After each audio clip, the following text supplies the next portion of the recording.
Hello everyone, my name is Nisargo Chand, Assistant Professor in Electronics and Communication Engineering Department under School of Engineering and Technology at Adamos University.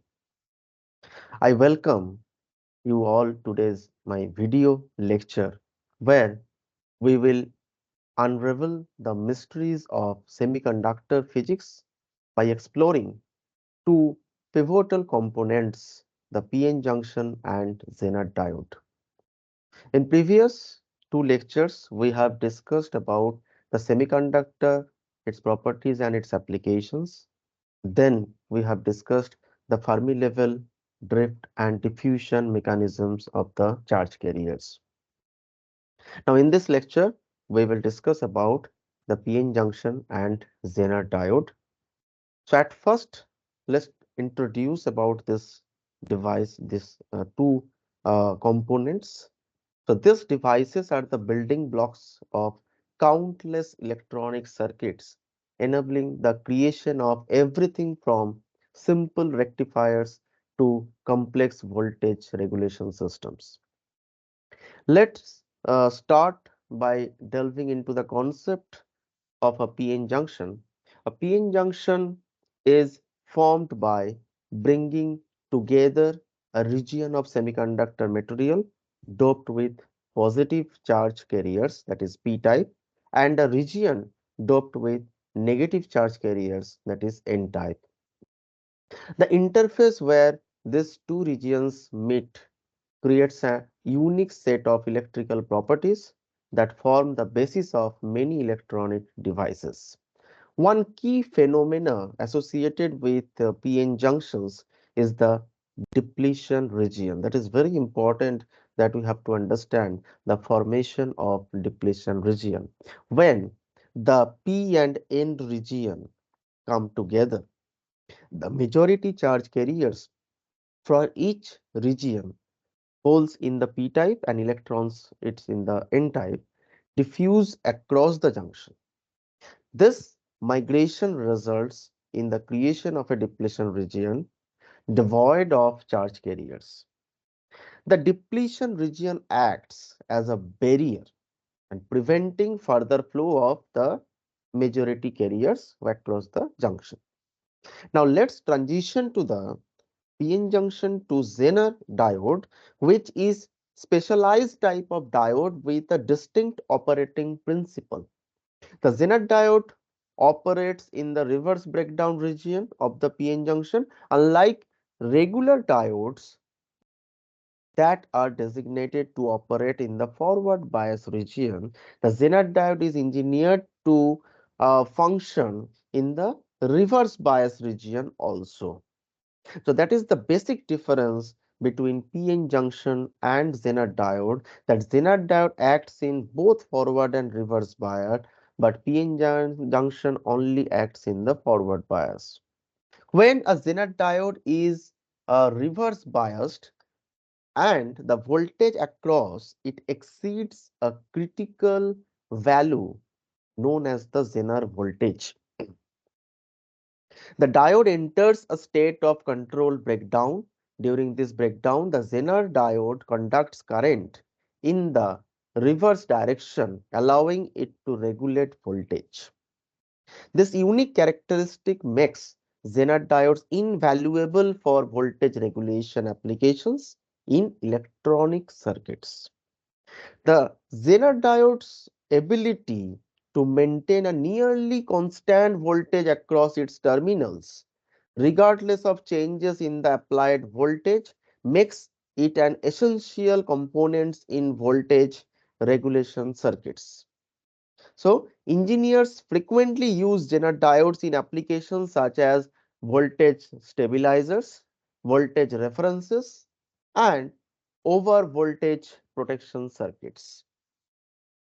So in summary, the PN junction and Zener diode are fundamental elements in semiconductor technology, influencing the design and functionality of a wide array of electronic devices. The PN junction with its depletion region forms the basis of diodes, transistors, and many other semiconductor devices. And definitely on the other hand, the Zener diode operating in the reverse breakdown region served as critical component in voltage regulator circuits, ensuring a stable and constant output voltage. Now, we'll start with our presentation.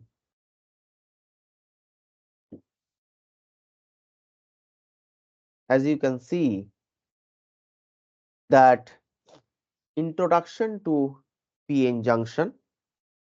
In introduction to PN junction, it is definitely an open circuit PN junction, as we uh, have seen this picture here.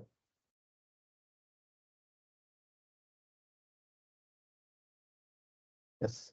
So here you can see that it is an open circuit PN junction, which is a single crystal semiconductor, and the donor impurities are added into one portion and the acceptor impurities are added into another portion. That how PN junction is formed. So PN junction is formed because of this valence band and conduction band mechanism, which I have mentioned in my previous lecture. Please, if you are not following my lectures, please follow my previous lectures where I have mentioned the under the semiconductor and its properties, the valence band and conduction band. In between that, how electrons are flowing from valence band to conduction band, and it's create the free charge carriers. And these free charge carriers are again trying to recombine with the valence band. Okay, and by using that, definitely your conduction band is the negative and valence band is the positive. So in this way, your PN junction is formed. Now, you can see that the donor impurity atom becomes a positive donor ion after donating electrons, and its impurity atom becomes negative acceptor ion after accepting electrons, is representing or represented by negative sign. So initially only p-type carriers exist in the left and end of the junction, and or right side, whatever, but at only n-type carriers are present in the another side. So in between P and N, there is your metallurgical junction. So from P type, the majority charge carriers that are holes here diffused from P to N and trying to recombine with the electrons in the inside material. It's crossed the metallurgical junction and it's trying to recombine. Similarly, into the N type, the electrons are trying to recombine with the holes after crossing the metallurgical junction or the barrier. You can say that is the barrier. So the interface that's separating the N and P regions is referred to as the metallurgical junction, and we can say that initially there is a very large density gradient in both the electron and hole concentration. So majority carrier electrons in the N region will begin diffusing into the P region, and majority carrier of holes in the P region will begin diffusing in the N region. So if you assume that there are no external connections to the semiconductor, there are no biasing applied into this semiconductor, then this diffusion process cannot continue indefinitely. This cannot continue because of the another phenomena that is called depletion region. Okay, that is called depletion region. So basically, depletion region form because of the diffusion of holes and electrons, right? Now coming to the formation of depletion region.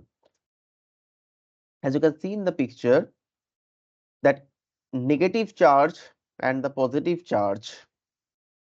Okay, negative charge and the positive charge, here you can see it's crossed the barrier, and this is the representation that some of the positive charge p type from the p type is diffused to the n region, and some of the negative charge that is diffused from the n region to p region. So that is the symbolic representation that opposite charge carriers are here and concentrate after formation of a p-n junction. That is an ideal junction with uniform doping is assumed. The N region contains pentavalent atoms which donate electrons and gets you can say the converted to the positive donor ion after giving up the electron. Similarly, in the P region, trivalent doping atom acceptor electrons and becomes negative acceptor ions. The electrons diffuse from inside and p side and recombine inside to p side and recombine with holes at p side on crossing the junction. Similarly, holes cross the junction from p side and recombine with the electrons of n side. Thus, a certain zone, we can say, around the both sides of the junction contains, so this is the both sides of the junction, as you can see, contains neither electrons nor holes. That means these are the neutral state. Okay, so this is called the depletion region.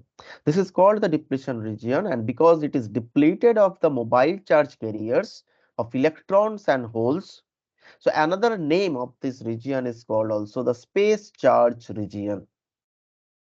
Okay, so under applied electric field, the same way that under applied electric field that forced on electron or forced on holes, that is diffusion force on electrons or diffusion force on holes in opposite directions, where you can form the depletion region. Now, uh, after I just want to say before we discuss about the biasing, because biasing is definitely required to produce the current again, to produce the or increase the conductivity again. But what is junction voltage or barrier voltage? Okay, what is junction voltage or barrier voltage? Because see, this is the depletion region. This is called the depletion region, right? And here, suppose you just try to draw the barrier voltage. So the barrier voltage is just like this. Okay, the barrier voltage. If you can see this picture, and barrier voltage is denoted as VB. Okay, VB, and this is called the potential barrier, right? This is called a potential barrier, and that is the unbiased PN junction, right? Unbiased PN junction.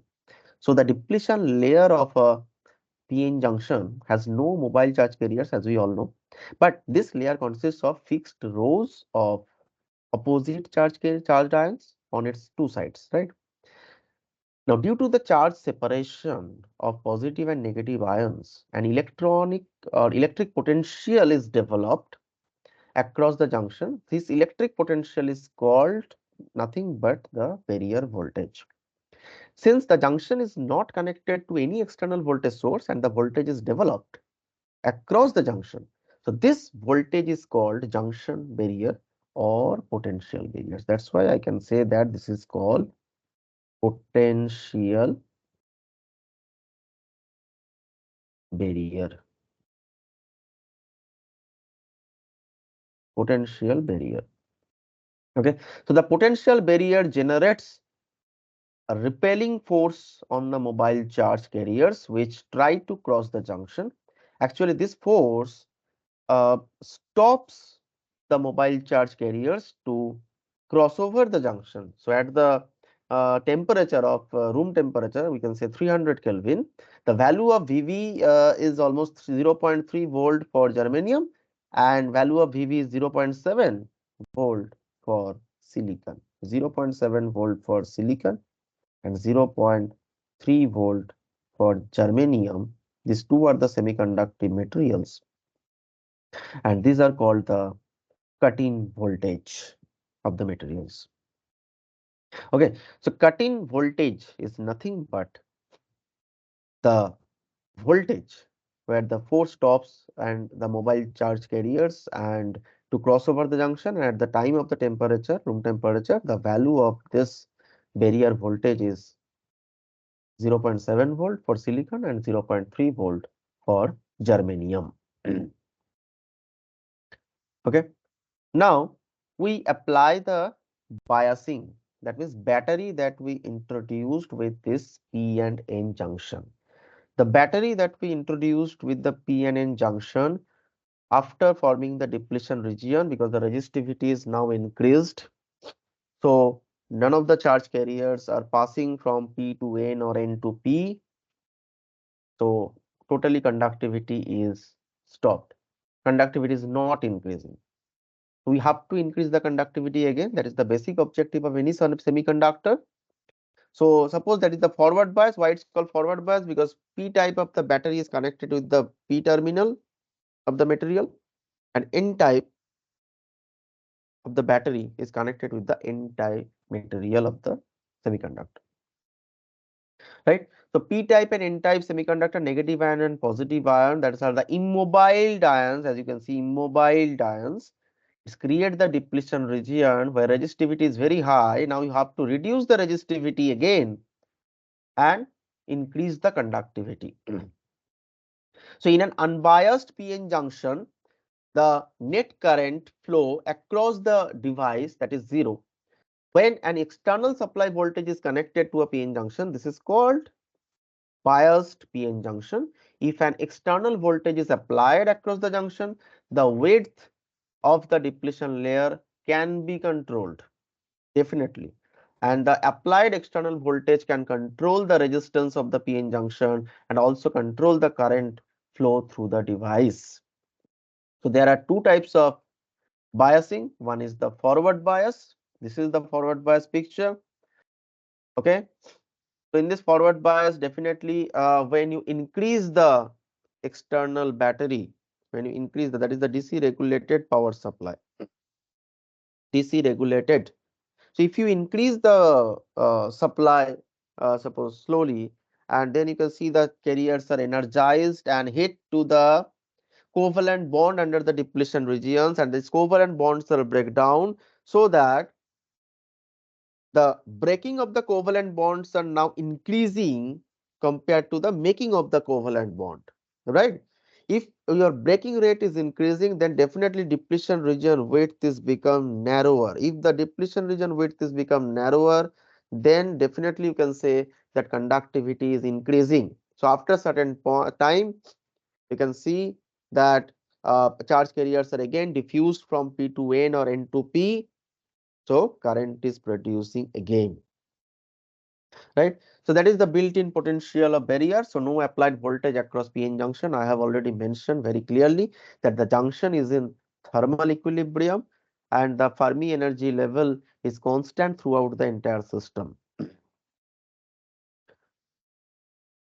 Now, I just show you the scenario that when electric field or voltage is applied, then what happened? So that is P type. As you can see, P type. P type means you know that boron is doped. If you follow my first lecture of the semiconductor and its applications, then you can easily understand that boron is doped with silicon. So that is P type, and arsenic is doped with silicon, that is N type. Okay. Now this two, when you apply the biasing, then you can see that these charge carriers are separated. Separation is there, and as you can see, the animation where electrons are at one side, holes are at another side, because it's attracted. Holes are attracted to the negative side, electrons are attracted to the positive side. Okay. Now modulators of conductivity. So just reviewed how conductivity of a semiconductor is affected by the first one is the temperature. That is, increasing temperature causes conductivity to increase. Next, dopants. Increasing the number of dopant atoms, that is implant dose, cause conductivity to increase. Holes are definitely it's slower than, because already you have mentioned that the mobility of the holes is very less compared to the mobility of electrons. So these parameters are in addition to those normally affecting conducting material. So we can say that cross-sectional area, if we increase the cross-sectional area, then resistance. So resistance is reduced, or if we increase the length, then resistance is increased. Now PN junction, that is no electrical bias applied. So here you can see, if you can connect it like this, that is the P junction, P section, and this is the N section, right? Then P type, mostly boron or free holes, N type, mostly arsenic and free electrons. So diffusion effects says that the holes are and electrons move from area of high concentration to the areas of low concentration. See that? So higher concentration to lower concentration, it is moving, and holes and electrons anhidrate each other to form an area depleted of the free charge. So this is known as the depletion region and blocks any further flow of charge carriers across the junction. So this is called your depletion region. So what is the physics behind the depletion region? The physics is, when N and P type material are placed in contact with each other, the electrons diffuses into the P type region in order to equalize the Fermi levels. So this loss of electrons from the N type materials leaves the surface layer positively charged. Similarly, the P type material will have a negatively charged surface layer. Thus, an electric field is established which opposes the diffusion of electrons when the Fermi levels are equal. So this is the basic physics of the depletion region, we can say. Now, there is a very interesting question, that if in between PN junction the depletion region is there, so resistivity is increased. So we can say that PN junction is equals to capacitor. It's very interesting. So just you look into it. The depletion region, barrier to free or flow of current from P to N. So that barrier, you can see the barrier. So that barrier is nothing but an insulator, right? Because insulator means it opposes the flow of the charge, right? So barrier to free flow of the current P to N, that is insulator. So P type, N type, basically it forms the parallel plate capacitor, that is C is equals to Q by V. Okay, so that is the equation. And this is the capacitance per unit area of the junction equation. So somehow we can relate that this is the function of an insulator, that this depletion region formation. But yes, PN junction is equals to diode. PN junction is not equals to capacitor, because PN is no ordinary capacitor, actually a diode, that is forward bias. You can see the shrink depletion region, current dragged through the barrier. If we apply the biasing, then suddenly your depletion region is getting very narrower, so that again the charge carriers are moving into the opposite directions, or diffuse the charge carrier. So once the difficulty of getting through the depletion region has been overcome, current can rise with applied voltage. Similarly, in the reverse bias, grow depletion region, current finds it more and more difficult to get through the barrier. So as you can see the picture, if that is a reverse bias, that means P type is connected with the negative voltage, N side is connected with the positive voltage, then in some extent your depletion region is getting wider, okay, because of this charge separations are larger, okay, so that you can see that this is the depletion region, or depletion regions are growing. Okay, so current finds it more and more difficult to get through the barrier. So little current flows because barrier too high, increasing the voltage further, that is high electric field that you are applying. High electric field that you are applying, concentration is now become very much or very or greater. A depletion region eventually breaks down in the reverse current. So that is happened after certain time. Fact, after you see, after just a very few voltage, the depletion region suddenly gets breakdown. Okay, that is basically depletion region never ever break down. Covalent bonds are breakdown, but depletion region suddenly getting very narrow, so that current is rapidly falling. That is called the breakdown region. So that's the reverse current. So the diode operation, that no current flows because the holes and electrons are moving in the wrong direction. So that is, you can see the P type and N type, the forward bias and reverse bias scenario. Forward bias circuit, you can easily implement this circuit into the breadboard, and you can analyze the VI characteristics of the diode. VI characteristics of the diode. Okay, just to see the circuit, that variable supply, the regulated DC regulated power supply, that is 0 to 30 volt. Next, this positive side is connected through the resistor with the positive terminal of the diode. Okay, so that is your forward bias, and negative side is connected with the negative terminal of the diode. So that is reverse. That means forward bias, right? Same charge. Now, this is your ammeter. You can measure the current. This is the diode current, and this is the voltage. When you increase the external power supply, automatically that is effect into the voltage. It also increasing. Okay, and we know current is always depending on voltage. So when voltage is increasing, after certain time, you can see current is also increasing. Okay, so that is the VI characteristics graph. That means in the forward bias, that at the very first stage, sorry, at the very first stage, voltage is increasing, but current is not increasing. Voltage is increasing, but current is not increasing because of the depletion region width. Depletion region width is like become wider, so that current is not increasing, resistivity is high. But after certain time, as you can see, that there is a cut-in voltage. I have already mentioned that cut-in voltage of silicon is 0.7 volt and cut-in voltage of germanium is 0.3 volt. So cut-in voltage, suppose 0.7 volt is here, and after this cut-in voltage, your current is rapidly increasing. That is called the maximum forward current area. That is the maximum forward current area where you can see depletion region width is very narrow.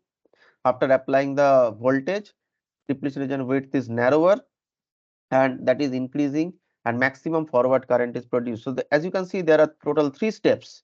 First step, your voltage is increasing but current is not increasing. Second step, voltage is increasing but current is slowly increasing. That is a slope like a knee shape. That's why it's called a knee voltage. And this region, that is the second region, and this third region is called the maximum forward current, where you apply a very small voltage but current is rapidly increasing. So that is in the forward bias. In reverse bias, PN junction diode is not working, but yes, Zener diode is working. That we will come into next part. So coming to the Zener diode, because this is the reverse bias, the third coordinate, negative polarity, negative voltage and negative current, where you can see the maximum amount of voltage is required to produce the breakdown region, because in the reverse bias, the depletion region width is wider. Okay, so we need a greater amount of voltage compared to the forward bias, because suppose in forward bias it is required only 0.7 volt to produce the maximum forward current, but in reverse bias it requires, suppose in Zener diode, that is 6 volt to 7 volt or 9 volt or 10 volt, whatever. So that amount is much higher compared to the forward bias voltage. So there are two types of breakdowns. One is Zener breakdown, another one is avalanche breakdown. Okay. Now coming to that, important features of Zener diode. Zener diode can be operated in the breakdown region.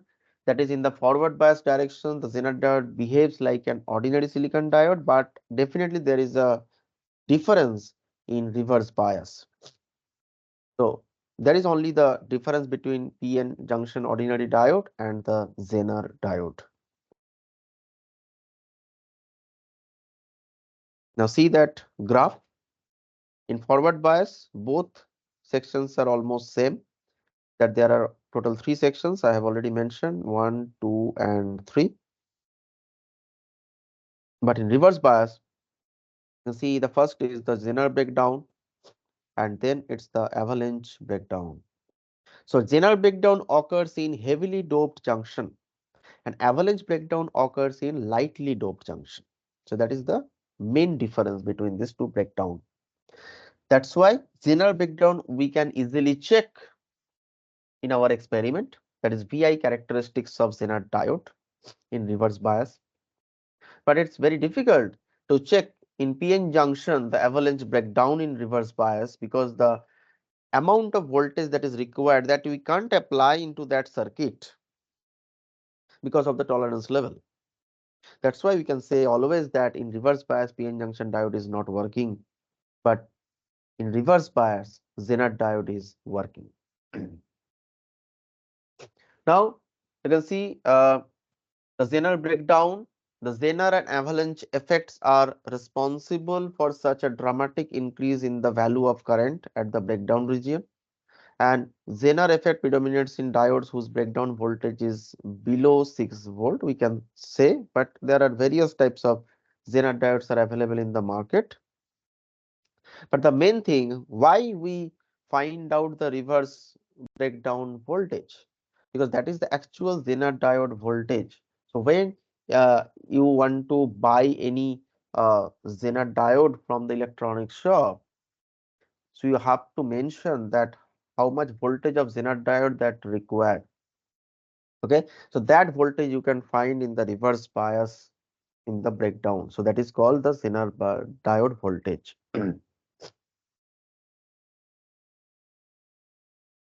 So Zener and avalanche breakdown, the difference, Zener effects predominates on diodes whose breakdown voltage is below 6 volt. As an example, the breakdown voltage can be obtained at a large value of reducing the concentration of impurity atom. But we know that very little amount of current flows in the reverse bias diode. So this current is due to the flow of minority charge carriers, that is electrons in the p-type semiconductor and holes in the n-type. So both breakdowns are in the reverse bias, that is Zener breakdown and avalanche breakdown. Both are in the reverse bias. Both has considered the minority charge carriers. But what is the difference? The difference is here that you can see that because of this minority charge carriers, Zener diode is occurred a result of the large electric field inside the depletion region that breaks electrons or holes of their covalent bonds. So you can see here that covalent bonds are breaks and free charge carriers are there, or charge carriers are released. So you have to excite the charge carrier so that that amount, sufficient amount that is required for this charge carrier, that to hit the covalent bond, and covalent bonds are ruptured, right? But avalanche breakdown, you can see that right side picture. The avalanche breakdown is a result of electron or holes colliding with the fixed ions inside the depletion region. Suppose there is only one carrier is excited, that is in the p-type, so electrons are the minority charge carriers. So electrons are excited. Suppose one electron is excited, other three electrons are suppose excite other 9 electrons. So in this way, that's like a chain system. Your charge carriers are excited, and then the movement is there, and because of this movement, due to the velocity, your current is produced due to the minority charge carriers flow. So for this effect, your voltage amount is much greater, much higher compared to the Zener voltage. Okay, so that is the basic difference, and this is forward and the reverse bias circuit. Forward and reverse bias circuit. Forward bias for Zener diode. You can see Zener diode. This is the symbol of Zener diode. Okay, this is the symbol of Zener diode, and this side is positive and this side is negative. When you put into the supply, that is forward bias, okay, and opposite one is the reverse bias. So that is your DC regulated supply. With resistor, you can apply this into the diode, okay, because you can't apply the supply directly into the device, okay, and that is ammeter you can measure current, and that is voltmeter. You can measure voltage. Then very important applications at the very starting of this lecture, I have mentioned that Zener diode application is very huge, and because of Zener diode acts as a voltage regulator. So Zener diode in reverse bias that acts as a voltage regulator. You can see that in reverse bias, that is unregulated DC voltage that you are giving in the input side, input section. Then there is a resistance. Through resistance you can apply this into the diode. So positive side of the signal is connected with the negative terminal of the diode, so that's why it's in the reverse bias. And at output you just apply variable loads. Okay, now coming to, there are two types of regulations in voltage regulator. One is the line regulation, another one is the load regulation. So line regulation means definitely based on the relation between the supply voltage and the output voltage. So when you increase the supply voltage slowly, your output voltage is also increasing, right? After certain time, you can see that this is constant because of the Zener diode voltage. Okay, so at reverse bias, you can see that when you can see that there is a breakdown, so there is a constant amount of voltage. Okay, almost constant of voltage is here, but current is rapidly falling. So this voltage is the Zener voltage, and that is the output voltage, right? So you can easily fix this output voltage when you apply the supply of voltage, right? So you can easily hold this voltage here, that is the ideal and the practical characteristics, but that is called the line regulation. Okay, but what is load regulation? Load regulation is important because you have to check that when you change the different resistance value at the output, that is the load resistance, then your voltage is almost output, that voltage where your voltage is fixed, that voltage is almost constant or not. If you can see that it's almost constant, ideally definitely you can consider that is a uh, exactly constant, but practically it's not. When you change the resistance 10 kilo ohm, 20 kilo ohm, 30 kilo ohm, 40 kilo ohm, 50 kilo ohm accordingly, then you can see there is a very small deviation in the voltage, output voltage. Okay, that is the practical scenario, but you can consider that yes, the voltage is almost fixed. Okay, so that is the important application of the Zener diode. The Zener diode acts as a voltage regulator. Okay, so this is your total setup. That Zener diode acts as a voltage regulator, where you can see the device, that is the DC regulator power supply, your voltmeter, your ammeter, and how you can produce the value, your voltage and the current. So you can easily do the setup into the experiment or the lab. Okay. Now coming to, after this PN junction diode and Zener diode explanation and their applications, now coming to the diode current equation. There is a definitely an equation where you can measure the diode current, so that express the relationship between the current flowing through the diode as a function of the voltage that applied across it. So mathematically, the equation is I equals to I naught into e to the power qv by eta into k into t minus 1. Now, what are the different functions? I is the diode current, the total current. I naught is the reverse saturation current, or we can say dark saturation current. Okay. So reverse saturation current means in the reverse bias, that's the total diode current based on the almost constant voltage. So this is dark saturation current. Q and V, we all know. Q is the charge of the electrons and V is the voltage applied across the diode. Okay. Eta, what is eta? Eta is very important. That is the ideality factor. Okay, I will mention it after this. Eta is the ideality factor. K is the Boltzmann constant, and T is the temperature. That is either absolute temperature or you can put the normal temperature. as per the requirement. Okay. Now, first thing, that what is dark saturation current? I have already mentioned that dark saturation current indicates that the leakage current in the reverse bias, that is density flowing through the diode in absence of light. Okay, in absence of light. So this parameter is the characteristics of the diode under consideration and indicates the amount of recombination which occurs within it. So that is I naught, represent as an I naught will be larger for a diode in which recombination rate is higher and vice versa.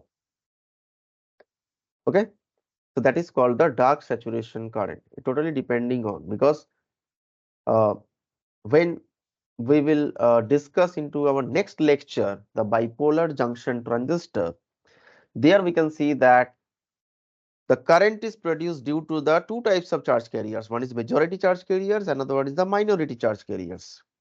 So here the minority charge carriers also you have to consider, because that is definitely affects into the system. And next is the exponential or the ideality factor. Ideality factor indicates the nearness with which the considered diode behaves with respect to the ideal diode. So that is the comparison between ideal and the practical diode, right? So if the diode under consideration behaves exactly as that of an ideal diode, almost it's equal, then your eta value is 1. Its value increases from 1 as the difference between the behaviors. So the ideal diode and the diode under consideration, that is increases. So greater is the deviation, greater is the value of eta. That is the summary, right? If your eta value is greater than 1, then definitely your ideal and the practical values are deviating. So thank you for this lecture, and thank you for listening. And if you have any question regarding this, you can easily mail me to this particular mail ID. So thank you everyone. See you into the next lecture.